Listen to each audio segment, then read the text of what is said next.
So now let's see how we can customize the browser tab behaviors inside of Microsoft Edge. So to do that, I'm going to go around over here onto the three dot button, and then I'm going to go around under settings. And over here under the appearance options right here, you can go around and scroll down. And over here, you can see that customize browser is an option. So it says ask before closing a window with multiple tabs. Let's say, for example, I have this tab right here, and let me just go around and then open up multiple tabs right here. If I were to close right now, just like this, then it simply closes out.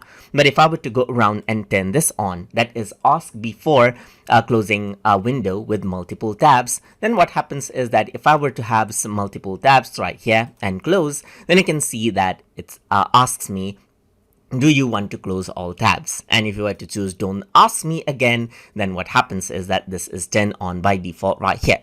You can also go around and use double click to close a browser tab. If I were to go around and double click right here, nothing happens at the moment. But if I were to go around and enable this right here, then I can simply go around double click to close the browser tab. And that is how you can customize the browser tab behaviors inside of Microsoft Edge. So hope you guys learned something as always.